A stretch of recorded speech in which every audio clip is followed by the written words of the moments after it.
আমরা সারাদিন ভারতকে গালি দেই, আমরা সারাদিন পাকিস্তানকে গালি দেই। আমাদের যে রাজনৈতিক দলগুলো, সেগুলো আমাদেরকে শেখায় হচ্ছে যখন যেই দল ক্ষমতা থাকে তার সাথে যেই দেশের ভালো সম্পর্ক, সেই দেশকে গালি দেওয়া শেখায়। ধরেন আওয়ামী লীগ আসলে আওয়ামী লীগ শেখা হচ্ছে আমাদেরকে সারাক্ষণ শুধু পাকিস্তানকে গালি দিবা, তাহলেই হবে। আবার যদি ধরেন বিএনপি অথবা জামাত ক্ষমতায় এসে সারাক্ষণ ভারতকে গালি দিবা, এগুলোতেই আমাদের বাজেট বলেন, আমাদের ফোকাস বলেন, আমাদের সব কিছু এগুলোতে। একই অবস্থা কিন্তু ইন্ডিয়াতেও। ইন্ডিয়ার বর্তমানে বিজেপি সরকার সারাদিন যদি আপনি পাকিস্তানকে গালি দেন, সারাদিন যদি মুসলমানদেরকে গালি দেন, তাহলে আপনি খুব ভালো। এবং এগুলোর পিছনেই সব ফোকাস। কেন এই কথাটা বললাম? চায়না আজকে ডিক্লারেশন করছে তাদের অ্যানুয়াল বাজেট। আমাদের বাংলাদেশের যেমন বাজেট হয় জুন মাসে, চায়নার হচ্ছে জানুয়ারি মাসে বাজেট দেয়। চায়না হচ্ছে 4.2 ট্রিলিয়ন বাজেট দিছে এই ফিসক্যাল ইয়ারের জন্য। মানে 4,200 বিলিয়ন ডলারের বাজেট, হিউজ বাজেট। তাদের অর্থনীতি অনেক বড়, জিডিপি প্রায় 18 ট্রিলিয়ন ডলার প্লাস জিডিপি। ঠিক আছে, ওইটা হোক, কিন্তু সেক্টর ওয়াইজ যদি তাদের বাজেট বরাদ্দগুলো দেখেন, তাহলে দেখবেন যে আসলে চায়না আজকে এখানে কেন। চায়না যখন উন্নতির পথে রোডে উঠছে, সেই 60-এর বা 70-এর দশকের বাজেটও যদি আপনি অ্যানালাইসিস করেন, দেখবেন তাদের বাজেট আর আমাদের চায়নার আশেপাশের দেশ, ধরেন পাকিস্তান, বাংলাদেশ, ইন্ডিয়া, শ্রীলঙ্কা, নেপাল, ভুটান, এদের ফোকাস কিসে আর চায়নার ফোকাস কিসে? শুধু আমাদের এই দক্ষিণ এশিয়ার দেশগুলো না, পুরো বিশ্বের ফোকাস কোন দিকে আর চায়নার ফোকাস কোন দিকে, আপনারা অবাক হয়ে যাবেন। এদের বাজেট 2026 সালের এই যে 4.2 ট্রিলিয়ন ডলারের বাজেট ওরা বরাদ্দ করছে, এইটার নাম দিতে হচ্ছে proactive fiscal policy. Proactive fiscal পলিসিতে ওরা 2026 থেকে 2030 এই 5 বছরের একটা প্ল্যানে নামছে। 2026 থেকে 2030 প্রোঅ্যাক্টিভ ফিসক্যাল পলিসি। এখানে দেখেন ওরা শিক্ষা খাতে কত ব্যয় করতেছে জানেন? টোটাল বাজেটের শিক্ষা খাতে ডিরেক্ট প্রাইমারি স্কুলে ব্যয় করতেছে ওরা 800 বিলিয়ন ডলার। মানে টোটাল বাজেটের প্রায় 14 থেকে 15% তারা শুধু মানে প্রাইমারি এডুকেশনে, এবং গ্রাজুয়েশনে তারা খরচ করতেছে আরও 150 বিলিয়ন ডলার। মানে ধরেন আরও 1%-2%, 1%-এর মতন। আরও মজার বিষয় আসেন, তারা R&D, রিসার্চ অ্যান্ড ডেভেলপমেন্টে খরচ করতেছে টোটাল বাজেটের 780 বিলিয়ন ডলার, মানে টোটাল বাজেটের প্রায় 18%। আর স্বাস্থ্য খাতে ব্যয় করতেছে হচ্ছে 700 বিলিয়ন ডলার, সেটা টোটাল বাজেটের প্রায় 17%। তার মানে আপনারা দেখেন যে শুধু এডুকেশনে তারা কি পরিমাণে খরচ করতেছে। কারণ আপনার রিসার্চ অ্যান্ড ডেভেলপমেন্টও কিন্তু এডুকেশনের আন্ডারে আমরা দেখি। ঠিক আছে, যদি আনি একটু ভেঙে বলি, প্রাইমারি স্কুল থেকে গ্রাজুয়েশনে আসতেছে 14 থেকে 15%, সায়েন্স অ্যান্ড টেকনোলজিতে করতেছে হচ্ছে 5%, ট্রান্সফরমেশন অফ এনার্জি এইটাও রিসার্চ অ্যান্ড ডেভেলপমেন্টের আন্ডারে পড়ছে, এইটাতে 5%।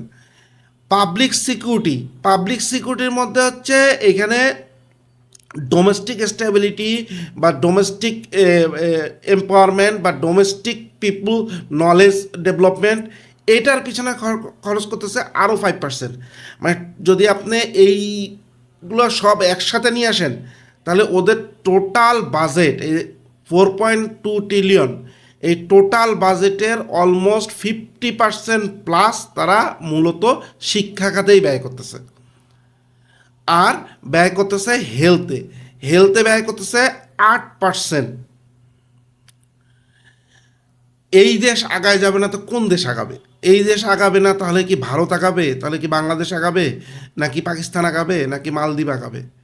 আমরা যারা মুসলমান তারা আসি কিভাবে হিন্দুদেরকে গালি দিব, হিন্দুদেরকে ছোট করব, হিন্দুদের উপর অত্যাচার করব, সেই সুযোগের ধান্দায়। এবং আমাদের রাজনীতিবিদরাও আমাদের মধ্যে এই বিষটা ঢুকায় দেয়। ঠিক তেমনি পাশের দেশ ভারতেও এখন দেখবেন বিজেপি বিষ ঢুকাচ্ছে কীভাবে মুসলমান মারতে হবে, কীভাবে মুসলমানের উপর অত্যাচার করতে হবে, কীভাবে মুসলমান নিয়ে মানে মুসলমানদেরকে হেয় প্রতিপন্ন করতে হবে। এই যে আমরা মুসলমানরা হিন্দুদের উপর, হিন্দুরা মুসলমানদের উপর এগুলোর জন্য আসলে রাজনীতিবিদরাই দায়ী। এই আমাদের সংঘাতগুলো যখন টিকে থাকে তখন আমরা করি কি, এই ধর্ম নিয়েই পড়ে থাকি।